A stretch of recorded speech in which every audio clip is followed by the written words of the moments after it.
6장 13절부터 16절까지의 말씀을 갖고 구원의 방주라는 제목으로 우리 같이 은혜를 나누겠습니다. 우리 제목을 따라합니다. 구원의 방주, 구원의 방주. 우리는 구원의 방주가 되신 누구십니까?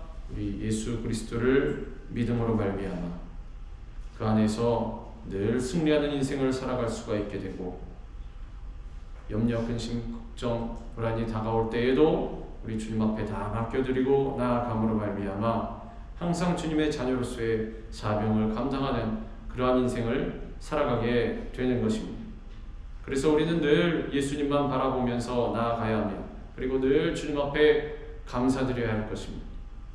우리가 무슨 공로가 있어서 구원의 방주 되신 예수 그리스도 우리 주님 앞으로 나아갈 수 있었던 것이 아닙니다. 하나님께서 우리를 불러주심으로 말미암아 구원의 길로 들어설 수 있도록 우리를 이끌어 주셨기 때문에 늘 우리는 주님 앞에 감사를 드리면서 살아갈 수밖에 없습니다. 세상은 사실은 늘 불안과 근심과 걱정이 가득 차 있습니다. 걱정이 없는 사람, 문제가 없는 사람은 아무도 없습니다. 세상에서 성공했다고 여겨지는 사람들의 이야기를 들어봐도 그들의 삶의 면면을 보면 늘 근심과 걱정이 많다는 것입니다. 내가 이러한 것을 꿈을 꿨는데, 계획을 잡았는데 어떻게 성취할 것인가? 일을 하는 중에도 많은 어려움과 걸림돌이 있고, 그것을 넘어가는 과정 가운데 있어도 갈등하고 고민하고 어려워한다라는 사실입니다. 그것부터 시작해서 생각지도 않은 곳에서도 어려움이 또한 다가올 때가, 위기가 다가올 때가 많이 있습니다. 이 세상을 둘러봐도 그렇기 때문에 정말로 이 세상에 참 평안과 안식처가 존재하지 않는 것 같습니다. 가정에 들어가면 모든 걱정과 근심과 문제로부터 벗어날 수가 있습니까? 그렇지 않습니다. 사업장이나 직장으로 나아가면 그곳에는 그러면 그러한 모든 문제와 근심과 걱정이 없어지고 평안함만이 있는 것입니까? 그렇지 않습니다. 세상 어디에 둘러봐도, 심지어는 휴가철이 되어서 이제 나의 일상생활에서 벗어나서 치열하게 살던 삶의 현장에서 벗어나서 안식을 취하리라 휴가지로 가봐도 지상의 천국이라고 불리우는 그러한 곳들이 많이 있지 않습니까? 그러한 곳으로 작정하고 계획을 잡고 떠나도 있어봐야 하루 이틀입니다. 좋은 것도 하루 이틀입니다. 몇 시간밖에 안 될 수도 있습니다. 하루가 지나고 이틀이 지나고 이제 돌아갈 때가 다가오면 어떻습니까? 근심과 걱정이 몰려온다라는 사실입니다. 여행을 떠날 때는 가장 기쁘고 최상의 상태였는지 모르지만 돌아올 때는 어떻습니까? 다운된다라는 사실. 왜? 문제와 근심과 걱정이 나를 기다리고 있기 때문에. 그만큼 그것도 이제 인이 박히면 어떻게 됩니까? 휴가를 가도 기쁨이 없습니다. 이제 몸은 편할지 모르겠지만 노는 것이 쉽습니까? 노는 것도 쉽지가 않습니다. 괴롭고 힘듭니다. 그렇지 않습니다. 에너지를 쓰고 그리고 체력을 써야 하는데 그 물질도 쓰고, 그만큼 그게 무슨 뜻입니까? 이 세상 가운데에서 내가 도망다닐 곳을 찾아봤자 아무것도 없다라는 사실입니다. 하나님께서 뭐라고 하십니까? 네가 바다 끝에 가서 거할지라도, 바다 깊은 곳에 들어가서 숨을지라도 내가 거기서 너를 찾아내겠다라고. 세상 끝에 가봐라. 내가 너를 찾아내지 못하나. 너는 내 손 안에 있다라는 것입니다. 근데 우리는 그것을 모르고 삽니다. 어디 끝에 가면 하나님의 손길에서 벗어나 있다라고 생각합니다. 아이고, 하나님, 저에게 맡겨주신 사명의 짐이 너무 무거워서 제가 잠시 좀 숨어 있겠습니다. 하나님께서 말씀하십니다. 숨어 있어봐라. 네가 숨을 수가 있나? 아담과 하와가 죄를 짓고 숨었습니다. 숨을 수가 있었습니까? 없었습니다. 아무리 가려도 가릴 수가 없다라는 사실입니다. 세상에는 안식처가 없습니다. 평안한 곳이 없습니다. 그러한 소망을 갖고 있다면 그거 버리시기 바랍니다. 어떠한 분은 그럽니다. 1년을 살아가는 동안 어떻게 살아가느냐? 1년에 한 번 있는 그 여름의 휴가를 떠날 것을 생각하면서, 아니면 자신이 어떠한 계획을 안식처로 가리라 하는 그러한 계획을 잡아놓은 것을, 그것만을 바라보면서 내가 1년을 견딘다, 내가 지금 이 현실을 견딘다. 그렇습니다. 그때는 분명히 올 것입니다. 기다리면, 그때가 다가오면. 그럼 그 이후는 어떻게 되는 것입니까? 똑같습니다. 또 생활이 또 돌아와야 합니다. 진정한 안식처는 이 세상 가운데 없다라는 것입니다. 이불 속에 들어가 보십시오. 평안합니까? 숨을 수가 있습니까? 아닙니다. 숨을 수가 없습니다. 저 지금 전쟁하는 나라에 가보십시오. 이불 속에 들어간 데를 안전합니까? 언제 폭탄이 떨어져서 집이 무너질지 모르는데. 숨을 데는 없다라는 사실. 평안한 곳은 없습니다. 참 안식처는 이 세상 가운데 아무데도 없다라는 사실입니다. 사람은 어떻습니까? 사람은 안식처가 됩니까?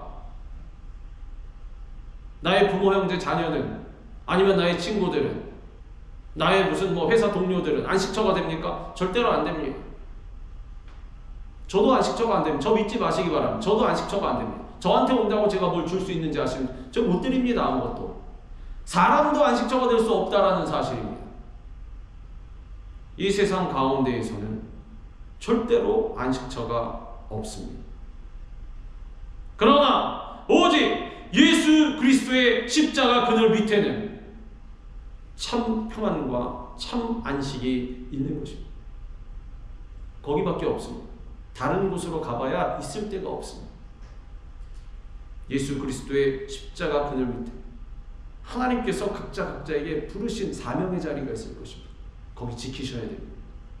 거기에 주님께서 말씀하신 참 평안과 안식이 있는 것입니다. 사명을 감당함에 있어서 어렵고 힘들고, 그리고 땀이 흐르고 막 숨이 턱까지 차오르고 힘들 수도 있습니다. 맨날 손해보고 맨날 힘들고 이럴 수가 있습니다. 그러나 그것은 육신에 일어나는 일이지 마음 가운데는 무엇이 있습니까? 진정 기쁨과 즐거움과 평안함, 그리고 더 나아가서 성취감도 있다는 사실. 야, 하나님께서 나를 사용하시는구나.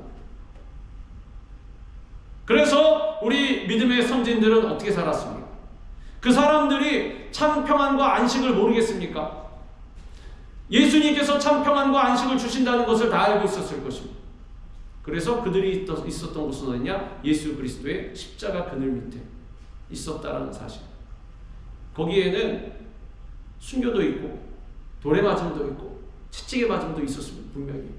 그런데 그들은 뭐라고 생각했냐? 어떤 것을 알았냐면, 진정한 평안과 안식은 채찍에 맞는 것도 평안과 안식이 될 수 있고, 구박을 받는 것도, 돌에 맞는 것도, 환난과 핍박이 다가오는 것도 안식이 될 수 있었다라는 사실입니다. 왜? 그러한 것을 통해서 주님의 은혜가 더 풍성해지기 때문에. 사도 바울에게 주님께서 뭐라고 말씀하셨습니까? 내 은혜가 네게 족하도다. 그때가 언제입니까? 사도 바울이 제일 힘들 때. 그렇지 않아도 쫓겨다니고 또 돌에 맞고 핍박을 당하고 환난을 당하는데도 불구하고 거기서 또 한 걸음 나아가서 육신의 병까지 들었으니 얼마나 힘들겠습니까? 그런데 하나님께서 뭐라고 말씀하셨냐 하면, 내 은혜가 지금 네 상태에서 가장 좋다. 거기가 참 평안과 안식을 누리고 있는 현장이라는 사실입니다. 우리는 등 따스고 배부른 것이 참 평안과 안식이라고 생각하는데 그렇지 않다라는 사실입니다. 그것은 세상 사람들이 원하는 평안과 안식일 뿐이지, 제가 뭐라고 말씀드렸습니까? 그런 곳은 세상 가운데 없다라는 사실입니다. 예수님만이 우리의 진짜 안식처가 되십니다. 오늘 창세기 6장을 보면 온 세상이 죄악으로 뒤덮였을 때 하나님께서 노아에게 방주를 지으라고 명령하셨습니다. 노아는 하나님의 말씀에 순종해서 방주를 완성했습니다. 그리고 40일간 비가 주야로 쏟아지는 그 홍수를, 하나님의 심판을 대비했습니다. 하나님의 명령에 따라서. 노아의 사명의 자리는 여기였습니다. 이 노아의 방주가 무엇입니까? 구원의 방주인 것입니다. 모든 사람이 다 하나님의 심판으로 말미암아, 모든 존재들이 다 하나님의 심판으로 말미암아 주임을 당하는 그러한 가운데에서 하나님의 구원의 길로 들어갈 수 있는 그러한 구원의 방주였습니다. 하나님께서는 온 세상이 죄로 뒤덮였을 때 세상을 홍수로 심판하시기로 작정하셨습니다. 하나님이 노아에게 이르시되 모든 혈육 있는 자의 포악함이 땅에 가득함으로 그 끝날이 내 앞에 이르렀으니 내가 그들을 땅과 함께 멸하리라. 그런데 하나님을 잘 섬기고 있었던 이 노아를 구원하시기 위해서 노아에게 방주를 지으라고 명령하십니다. 근데 방주 안으로 들어가는 문은 하나뿐이었습니다. 하나님께서 방주를 지으라고 명령하실 때 어떻게 했습니까? 야, 네가 이제 내가 홍수로 심판할 터인데 네가 이제 홍수에 살아나면 큰 배를 지어야 되거든. 그러니까 네가 알아서 한번 잘 지어봐라 라고 하시지 않고, 야, 길이는 몇, 높이는 몇, 혹은 몇, 쟤는 뭘로 하고 어떻게 짓고 어디에 문을 내고 문은 몇 개 내고 창문 어디에 내고 창문 몇 개 내고 하나님께서 일일이 다 가르쳐 주셨습니다. 다 지시해 주셨습니다. 하나님의 응답은 그렇습니다. 물론 하나님께서 주권이 있으시기 때문에 제가 드리는 이 말씀에 한정되어 있지는 않습니다. 그런데 기록된 성경에 보면 하나님께서 명령하신 것은 굉장히 구체적입니다. 방주도 그렇습니다. 하나님께서 어떻게 지으라. 그런데 문은 옆에 하나만 딱 뚫어놔. 노아의 이 방주 옆으로 난 그 문으로, 그 문 하나, 그곳으로 들어가야만 심판에서 구원받을 수 있다는 사실. 이처럼 구원의 문은 여기에도 있고 저기에도 있는 것이 아닙니다. 세상에서는 요즘 뭐라고 합니까? 심지어는 예수 믿는다고 말하는 그 사람들도 믿는지 안 믿는지 모르겠습니다. 솔직히 자기들은 믿는다고 그러는데, 근데 뭐라고 합니까? 구원 우리 예수님께 있다. 자, 그리고 옆에 당신들 조금 다른 종교들도 같이 합시다. 하나님께서 원하시는 것은 하나가 되는 것이니, 자, 당신들도 오시고 여러분도 오시고, 자, 내가 믿는 예수 그리스도의 이름으로도 기도하고, 당신이 믿는 이상한 그거로도 아멘 기도하고. 구원의 문이 여러 개. 이 사람들 정신이 있는 사람인지 없는 사람인지 저는 정말 모르겠습니다. 그러고 있다는 사실. 근데 주님께서 분명히 말씀하십니다. 오직한 일, 예수 그리스도, 그 이름 외에는 다른 이름을 주신 적이 없다라고 말씀하십니다. 구원의 문은 하나입니다. 예수 그리스도. 그 외에는 다 가짜입니다. 가짜. 사탄이 여러 가지 얼굴을 하고 와서 속이는 것입니다. 예수님께서 뭐라고 하셨습니까? 십자가에 오르시기 전에 제자들에게 당부하셨습니다. 그것도 몇 번이나. 야, 이제 마지막 때가 가까우면 여기서도 예수가 있다, 저기서도 예수가 있다 말할 것이거든. 여기도 구원이 있다, 저기도 구원의 문이 있다 말할 것이거든. 절대로 거기 쫓아가지 마라. 나는 마지막 날에 그렇게 안 온다라고 말씀하셨습니다. 그런데 우리는 뭐라고 했습니까? 통합, 하나가 돼, 이것만 정신이 팔려가지고 사람의 가치에다가 하나님의 말씀을 끼워 맞추는 것. 하나님의 말씀에 사람의 가치가 따라가야 되는데, 사람이 정해놓은 왜 그런 좋아 보이는 그런 가치 있지 않습니까? 서로 하고 이러는 거, 거기다가 하나님의 말씀 끼워 맞춰가지고 그냥 거기 따라간다는 거예요. 말씀도 거기 종속되는 것이고 예수님도 거기 종속되는 것이고, 그러다 보니 신앙이 망가져가고 있습니다. 그런데 주님께서 분명히 말씀하십니다. 구원의 문은 하나라고. 방주에도 말씀하세요. 구원 문 하나만 뚫어놔라. 여기도 문 뚫려있고 저기도 문 뚫려있고 담을 넘어가도 되고 위로도 들어가고, 이게 아닙니다. 오직한 길 예수 그리스도, 그 문 하나밖에 없다라는 사실. 죄에서 구원받는 유일한 길은 우리 예수님을 영접하는 길밖에 없습니다. 예수님을 영접해서 그 안에 거할 때 어떠한 대적도, 어떠한 세력도 들어오지 못한다라는 사실. 예수님은 이와 같이 구원의 문이 되심과 동시에 구원의 방주가 되시는 것입니다. 노아의 방주와 같이 구원의 방주가 되신 우리 예수님 안에 있으면 어떤 환난과 핍박이 다가와도 평안과 기쁨이 넘쳐난다는 사실입니다. 그런데 구원의 방주 되신 예수님 안에 거하지 아니하고 세상 가운데 나가 있으면 어떻게 됩니까? 물에 휩쓸릴 수밖에 없다는 사실. 아무리 내가 헤엄을 잘 치고 잘났다라고 해도, 아니 세상에 멸망당한 사람들 중에는 수영 잘하는 사람 없었겠습니까? 물로 심판하는데 수영하면 될 것 아닙니까? 수영 잘해도 소용없다라는 사실입니다. 우리 생각 같아서는 환난의 풍파를 내 힘으로 다 이겨낼 것 같은데, 아무리 돈을 많이 준비해놓고 건강에 아주 맨날 건강검진을 해봐도 아무 이상 없고 튼튼하고 건강하고 막 근육이 막 이렇게 잡혀있고 해도 소용없다라는 사실입니다. 하나님께서 작정하시면 끝나는 것입니다. 나 잘났다고 아무리 떠들어봐야 내가 쌓아놨던 그 바벨탑은 다 무너진다라는 사실입니다. 노아와 그 식구들은 하나님의 말씀에 순종해서 방주로 들어갔습니다. 이들이 믿음으로 순종하니까 홍수의 심판에서 온 가족이 구원받게 되었습니다. 소돔과 고모라가 멸망할 때 롯에게도 천사들이 왔습니다. 데리고 나오려고. 아브라함이 기도하지 않았습니다. 데리고 나오는데 가족들을 다 데리고 나오려고. 근데 사위들이 어떻게 했습니까? 비웃었습니다. 자기들이 이렇게 됐다고. 구원받을 수 있는 기회가 있었습니다. 전했습니다. 큰일 난다고 여기 있으면 빨리 나와야 된다. 이게 이렇게 됐다. 자기 와이프는 니네 나가. 부부 사이도 소용없습니다.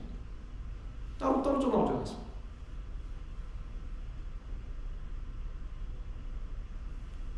주님의 말씀에 순종해서 주의 길로 나아가지 아니하면 내 발로 방주에서 걸어 나간다라는 사실. 들어왔다가도 걸어 나갑니다. 문 열고 이거 아닌 것 같다라고, 답답하다고, 그런 일이 있겠느냐. 구원의 조건은 믿음입니다. 신뢰함이 있어요. 우리 하나님을 신뢰해야 한다는 것입니다. 아무리 이렇게 둘러봐서 비가 안 올 것 같아도 하나님께서 온다고 하면 오는 것입니다.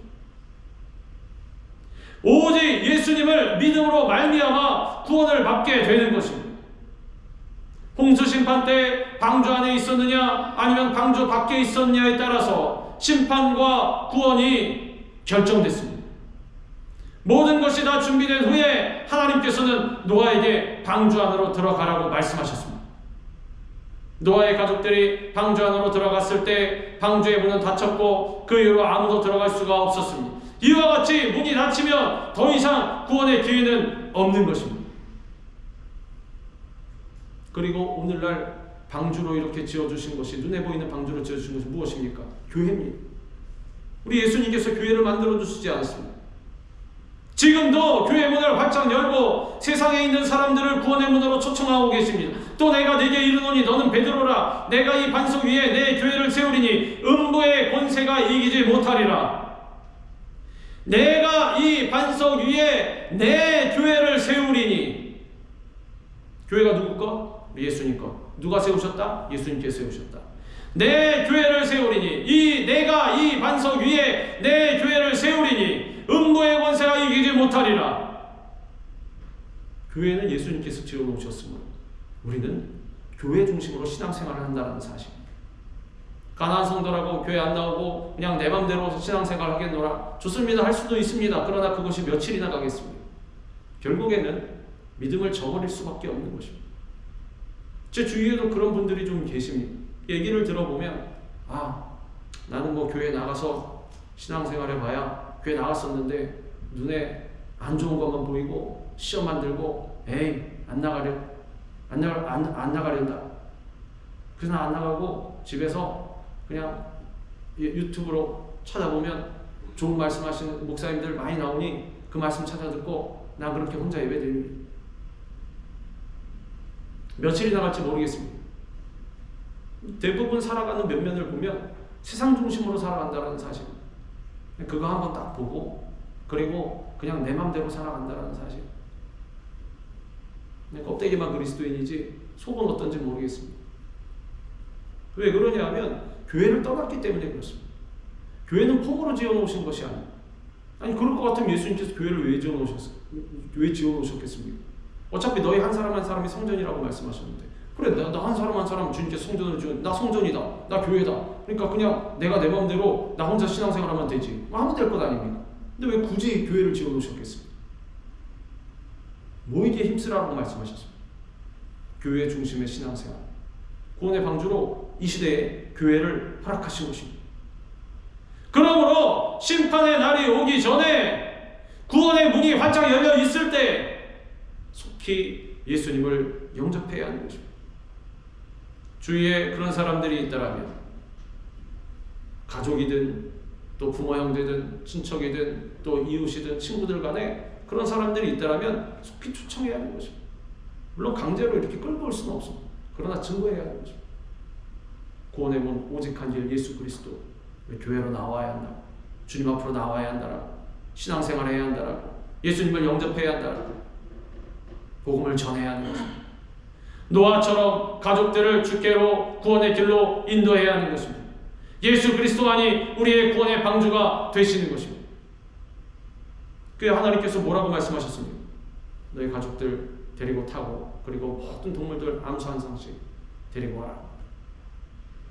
그래서 노아가 그 동물들을 데리고 오는 줄 알았습니다. 근데 그 동물들이 어떻게 되었습니까? 우리가 오늘 읽은 말씀 밑에 부분에 보면, 혈육 있는 모든 생물을 너는 각기 암수 한 쌍씩 방주로 이끌어들여 너와 함께 생명을 보존하게 하되. 자, 이때까지만 해도 노아 자신이 얘네들을 끌어와야 되는 줄 알았을 것입니다. 이끌어오라고 하셨습니다. 이끌고 와서 방주 안에 들여서 너와 함께 생명을 보존하게 하되. 그 밑에 절에 뭐라고 나와 있냐면, 새가 그 종류대로, 가축이 그 종류대로, 땅에 기는 모든 것이 그 종류대로 각기 둘씩 네개로 나아오리니. 그래서 처음엔 내가 이끌어오는 줄 알았습니다. 근데 결국엔 어떻게 된다? 하나님께서 하시더라. 니네 끌어들여서 거기 채워라, 알았지? 오늘날 명령을 듣는 우리들도 그렇지. 야, 내가 끌어와야 되는구나. 뭐 어떻게든 밀고 당기고 그러다 보니 어떻게 되는 거야? 힘만 빠지고, 아이 다음부터 안 하련다. 말해도 안 듣는데. 그냥 안 하고 맙니다. 근데 뭐라고 합니까? 너 이끌어와라 명령하셨지만 어떻게 됩니까? 각기 종류대로 각기 둘씩 네개로 나아오리니. 걔네들이 나올 거야. 그건 걱정하지 마라. 만약에 이 암수에서 제외된 동물들은 그건 어쩔 수가 없습니다. 하나님께서 정해놓으신 것입니다. 걔네들 불쌍하다고 내가 태울 수는 없습니다. 그러나 전하긴 전해야 됩니다. 주님의 명령이 있었으니. 그런데 나오게 하는 것은 누구다? 우리 하나님이시다. 우리가 이렇게 모인 것도 일부 사람들의 노력에 의해서 된 것이 아닙니다. 우리 하나님께서 이끌어 오신 것이지, 하나님께서 채우신 것이지, 하나님께서 택하여 불러주신 것이지. 우리가 전하는 복음도 마찬가지라는 사실. 그래서 우리는 게을리할 수 없다라는 사실입니다. 오직 예수 그리스도만이 우리의 구원의 방주가 되심을 알고 그 사명을 감당하는 사명의 자리에, 그것이 우리의 할 일이라는 사실입니다. 하나님께서는 노아에게 배에 물이 스며들지 못하게끔 배의 안팎을 역청으로 바르라고 명령하셨습니다. 너는 고페르나무로 너를 위하여 방주를 만들되 그 안에 칸들을 막고 역청을 그 안팎에 칠하라. 이 역청은 영적으로 보면 예수 그리스도의 보혈을 말씀한다고 할 수가 있습니다. 역청이 배에 물이 못 들어오게 막아서 배에 탄 사람들을 보호하듯이 예수 그리스도의 이 보혈, 예수 그리스도의 보혈의 피가 죄에서부터 우리를 보호하는 것입니다. 세상으로부터 우리를 보호하시는 것입니다. 죄의 문제를 해결하는 길은 예수 그리스도의 보혈밖에 없는 것입니다. 우리 오늘 찬양하지 않았습니까? 정하게 되겠네. 예수 그리스도의 보혈의 피를 우리 가운데 바르면 우리의 인생이 정하게 되고 우리의 영혼이 정하게 되는 것입니다. 예수 그리스도의 보혈에 죄사함의 능력이 있기 때문에 예수의 피가 발라진 구원의 방주 안에는 세상의 죄나 유혹이나 염려나 근심 걱정이 절대로 들어오지 못한다라는 사실입니다. 그러므로 늘 말씀과 기도로 무장해서 예수의 피를 우리 마음 안팎에 발라야 하는 것입니다. 어린 양의 피가 6월절날 집 문설주에 문설주에 발라져서 이스라엘 백성을 구원했듯이 누구든지 예수의 피를 의지할 때 죄와 세상에서 구원받게 되는 것입니다. 이건 주님의 약속입니다. 그것이 예시된 것이 무엇이냐면 유월절 사건. 어린 양을 잡아서 그 피를 집 문 좌우 문설주에 바르고 임방마다 바르고, 그러니까 한마디로 집 곳곳에 다 바른 것입니다. 사람 들어오는 곳마다, 출입하는 곳마다 다 바른 것입니다. 비밀인내가 진동을 했겠지만 그러나 그것이 은혜의 장소요 구원의 장소였다라는 사실입니다. 누구든지 예수의 피를 의지할 때 죄와 세상에서 구원을 받게 되는 것, 죽음으로부터, 영원한 죽음으로부터 구원을 받게 되는 것, 이것이 바로 예수 그리스도의 보혈인 것입니다. 만약에 내가 살아가는 동안 마음이 불안하고 삶이 불안정하다라면 우리의 신앙에, 우리의 인생에 무언가 문제가 있다라는 것입니다. 어딘가에 틈이 났다라는 사실. 그 틈난 곳을 찾아서 예수 그리스도의 보혈로 메꿔야 하는 것입니다. 그 틈난 곳에 누가 들어옵니까? 틈을 타는 것이 누굽니까? 마귀입니다. 그 틈이 있으면 마귀가 비집고 들어오는 것입니다. 뒤덮었던 홍수, 그 물이 막 스며들어오는 것처럼 마귀가 들어온다는 사실.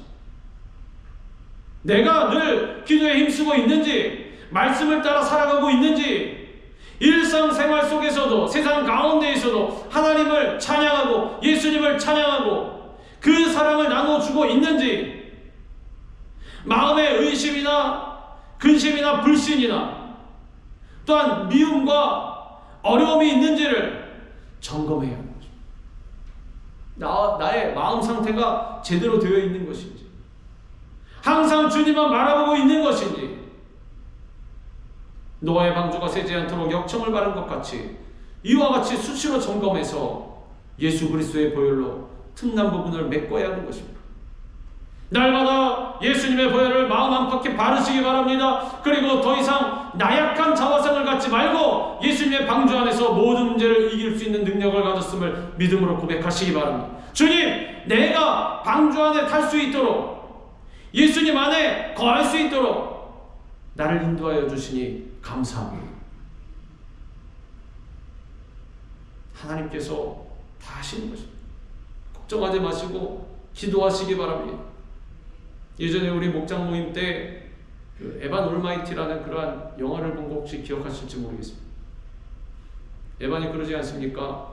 하나님이 노아처럼 다 꾸며주시고 방주를 지어라, 그리고 동물들을 채워넣어라.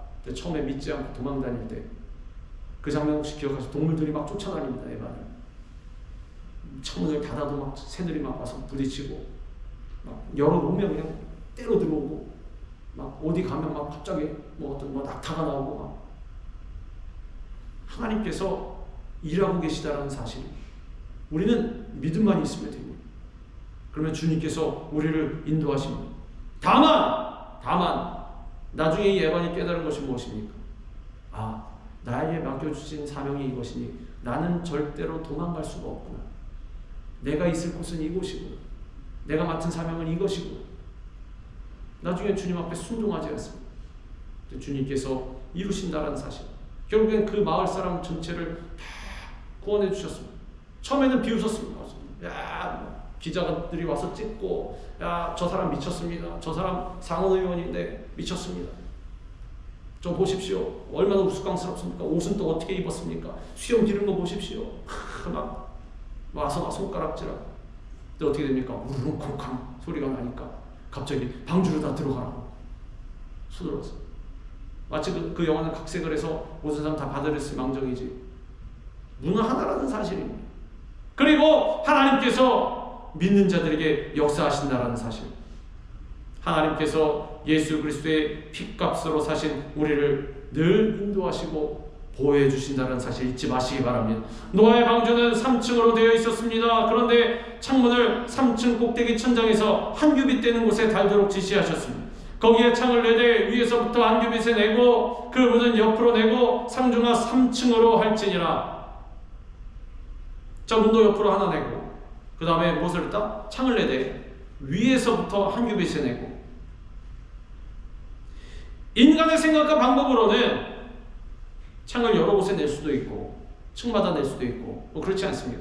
뭐 환기도 시켜야 되고 그 안에 문 딱 닫고 들어가 있으니 얼마나 답답하겠습니까? 그렇지 않습니까? 그것도 뭐 사람 몇 명 있는 것도 아니고 온갖 수백 수천 종의 동물들이 다 같이 있는데 방주가 아무리 커봐야 그렇지 않습니까? 이 세상 동물들이 다 들어오려면 그거 얼마나 비좁겠습니까? 근데 하나님의 은혜로 말미암아 다 들어갔습니다. 그러면 창문이라도 많이 만들어서 다양하게 층마다 만들어서 환기도 시켜야 되고 우리 요즘에 그러지 않습니까? 야, 건강하면 환기 시켜야 돼. 추운 날에도 막 창문 열어놓고 막 여기도 열어놓고 저기도 열어놓고 막 이러는데 근데 하나님의 명령은 창을 위에서부터 한 규빗에 내고 층마다 내는 것이 아닙니다. 보기 좋은 곳에 내는 것이 아닙니다.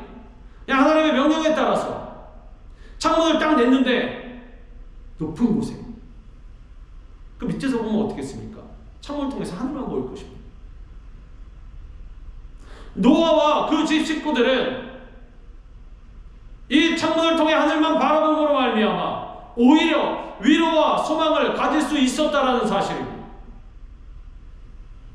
눈은 마음의 창이라고 하지 않습니까?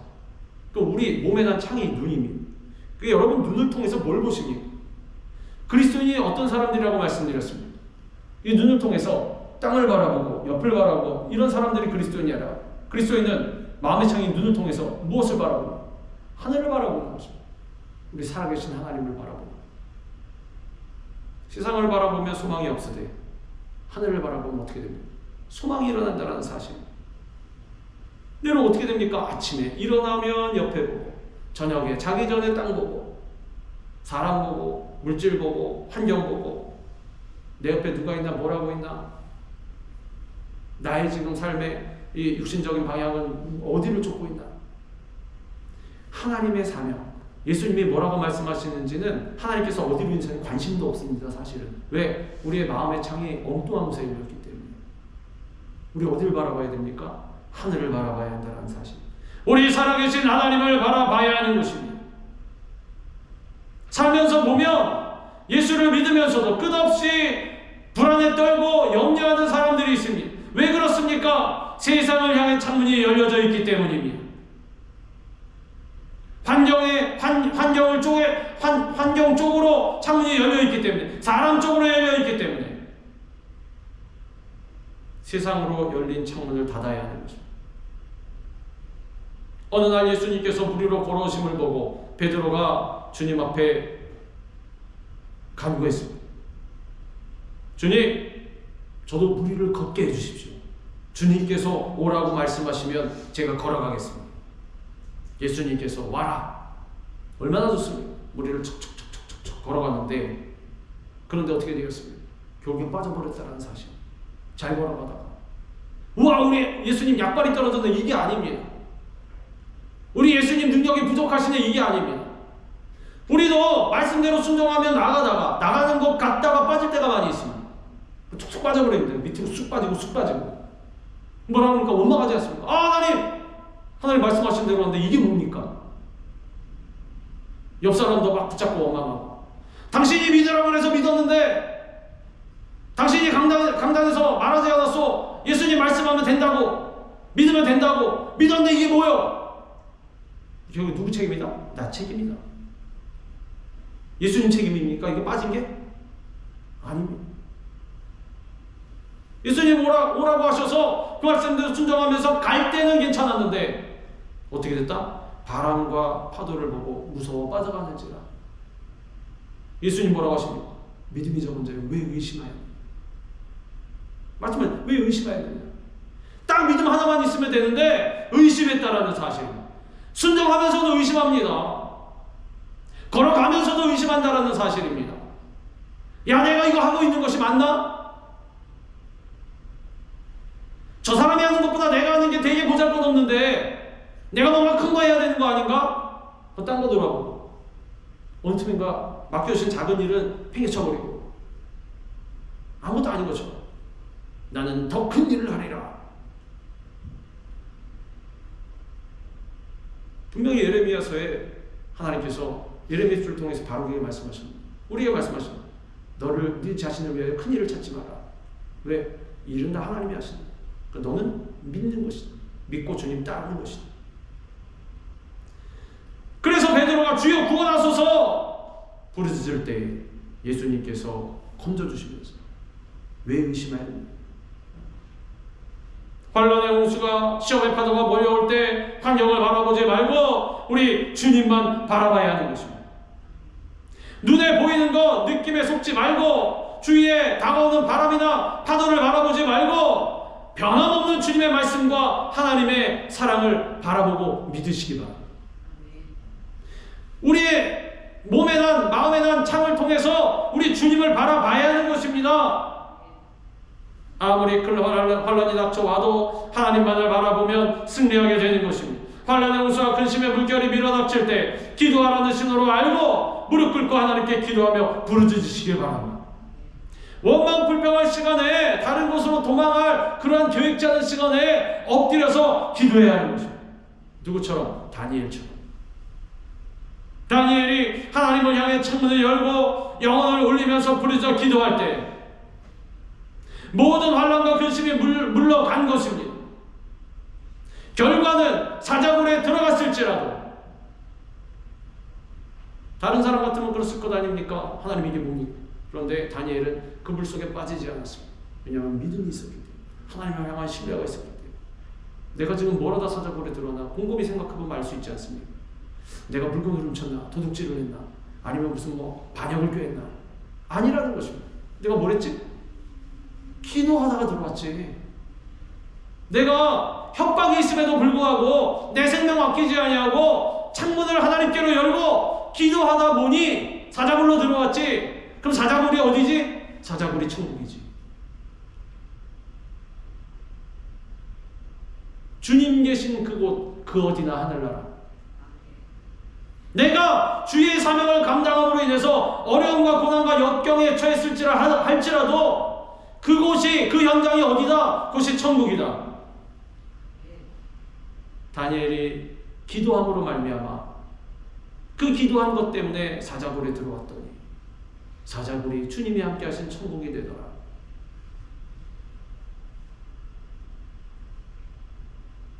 사자굴에서 역사하신 하나님으로 인해서 그곳을 찾아오신 예수님으로 인해서 사자들이 입을 다물어 버렸다라는 사실.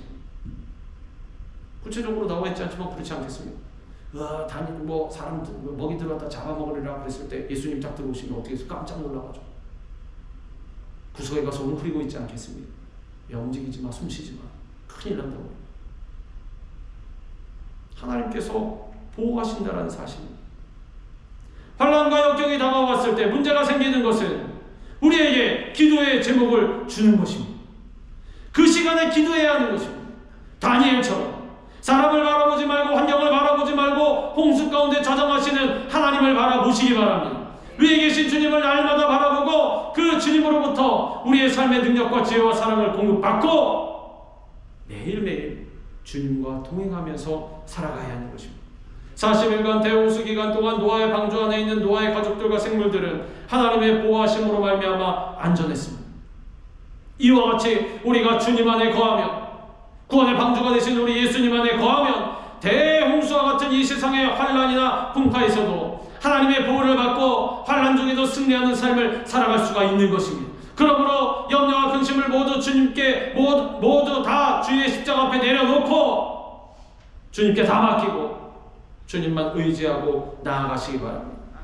주님께서 우리의 일생을, 우리의 삶을 책임져 주시는 것입니다. 생각해 보십시오. 노아의 방주 무엇이 있었습니까? 버튼 멋있게 막 총도 칠하고 막 지어놨습니다. 다 들어갔습니다. 밀폐됐습니다. 홍수가 일어났습니다. 둥둥 뜨지 않습니다. 노아의 방주에는 엔진도 없고 노도 없고 닷도 없고 아무것도 없었습니다.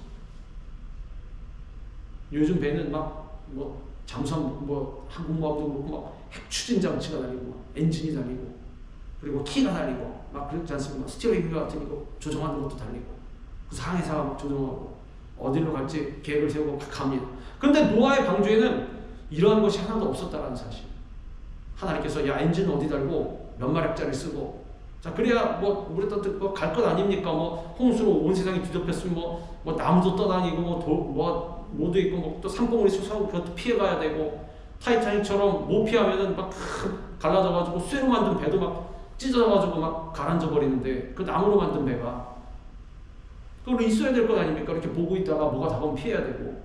근데 그런 거 아무것도 없었다는 사실. 어떻게 됩니까? 그냥 둥둥 떠있기만. 가면 간 대로, 오면 오는 대로. 배의 운항을 지시하는 선장도 없고 나침판도 없고 지도도 아무것도 없었다는 사실. 방향을 잡을 수 있는 키도 없었습니다. 추진장치도 없었습니다. 그러나 그곳에는 누가 계셨습니까? 하나님께서 계셨습니다. 구원의 방주 대신 예수님 안에 있으면 그 방주는 예수님께서 운항하시는 것입니다. 주님께서 움직이시는 것입니다. 하나님께서 노아의 방주를 직접 운전하시고 인도하신 것입니다. 방주가 1년가량 심한 홍수 가운데 무리를 떠다녔는데도 불구하고 하나도 상하지 않고 아라랏산에 안착할 수 있었던 것은 우연이 아닌 것입니다. 이와 같이 하나님께서 조종하시고 운전하시고 인도하시면 안전한 것입니다. 우리 인생도 하나님께 맡겨드리면 하나님께서 인도하신 대로 순종하고 나아가면 순항하게 되는 것입니다. 그런데 그것을 앞에서 딱 세상을 하나님 안 바라보고 세상만 바라보고 있자니 다가오는 모든 위기와 환란이 다가와서 그것을 내 맘대로 피하자고 사명 팽개치고 막 살아가다 보니 어떻게 됩니까? 방주가 거꾸로 간다는 사실. 안전하지 않습니다. 뒤에서 와서 들이받고 옆에서 와서 들이받고 그럼 어떻게 됩니까? 깨어져서 가라앉게 된다는 것입니다.